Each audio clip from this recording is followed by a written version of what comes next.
Bienvenue sur Cardio Online à l'occasion des Journées européennes de la SFC 2023. Je suis Thierry Le Tourneau, cardiologue au CHU de Nantes et j'ai la chance de partager ce plateau avec Catherine Sportouche, cardiologue à la clinique du Millénaire à Montpellier. Nous allons donc parler de la fuite tricuspide et ma première question, Catherine, sera comment peut-on définir une fuite tricuspide sévère ? Alors la fuite tricuspide sévère, c'est une évaluation multiparamétrique. D'abord effectivement de regarder la valve, est-ce qu'il y a un flail ou pas effectivement, qui évoque une fuite sévère. Et puis après les critères qu'on connaît semi-quantitatifs avec notamment la vena contracta, donc à plus de 7 mm. Et puis des critères quantitatifs avec l'évaluation de la zone de convergence, le sort à plus de 40 mm², le volume régurgité qu'il faut s'astreindre à faire à plus de 45 ml. Et puis un critère important aussi qui est l'inversion du flux dans les veines sus-hépatiques.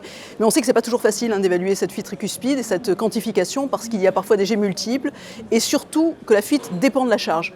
Donc ça dépend de la dose de diurétique, ça dépend de la pression artérielle et il faut en tenir compte. J'ai une deuxième question. Comment pourrait-on évaluer le caractère réellement asymptomatique d'une fuite tricuspide ? Alors ça, c'est une vraie difficulté parce que souvent on considère que le patient est asymptomatique parce qu'il a des symptômes qui sont assez mal identifiés, uniquement une fatigue ou une dyspnée très légère. Donc il faut s'astreindre pour rechercher le patient qui est faussement asymptomatique, à faire peut-être un test de marche qui est facile à mettre en place justement, sur un test de marche de 6 minutes et voir effectivement s'il développe une limitation à l'effort. Et ça nous donne vraiment, c'est un indice facile à réaliser, court et qui nous donne de l'information rapide. Quels sont les critères dans les recommandations pour envisager une intervention chirurgicale devant une fuite tricuspide sévère asymptomatique ? Alors, il faut distinguer la fuite tricuspide organique. Donc en indication de classe 2A, on a le droit d'opérer des patients qui ont une fuite asymptomatique sévère s'il y a une dilatation des cavités droites, à condition qu'ils soient éligibles pour la chirurgie évidemment. Et pour la fuite fonctionnelle, alors il y a deux cas. Il y a celui qu'on met un petit peu à part du patient qui doit être opéré du cœur gauche et qui a une dilatation de l'anneau. Qu'il ait d'ailleurs une fuite tricuspide sévère ou non, on fait une annuloplastie associée. Et dans l'autre cas, donc du patient qu'il ait eu des antécédents ou pas de chirurgie du cœur gauche, eh bien en fait on peut se poser la question d'une chirurgie s'il est asymptomatique et qu'il y a une dilatation du ventricule droit, peut-être une dysfonction VD, mais là c'est pas très clair même dans le tableau. Et surtout on n'a pas de paramètres clairs qui nous permettent de dire on a une valeur, seuil, qui nous permet d'envoyer le patient à la chirurgie. On ne sait pas quel examen il faut utiliser et donc c'est un petit peu flou pour essayer d'adresser le patient à la chirurgie. Justement, est-ce qu'on pourrait aller un petit peu au-delà des recommandations pour guider la prise en charge de ces patients ?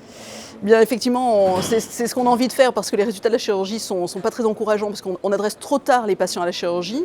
Donc en fait, on recherche des critères pronostiques, les symptômes en sont. Donc effectivement, on sait que les patients qui sont symptomatiques eh bien, sont des patients pour lesquels on arrive un peu tardivement peut-être.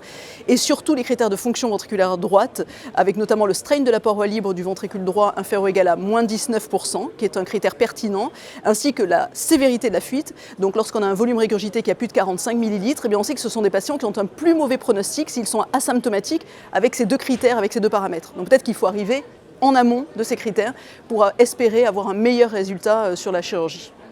Merci beaucoup pour cette très belle mise au point. Merci.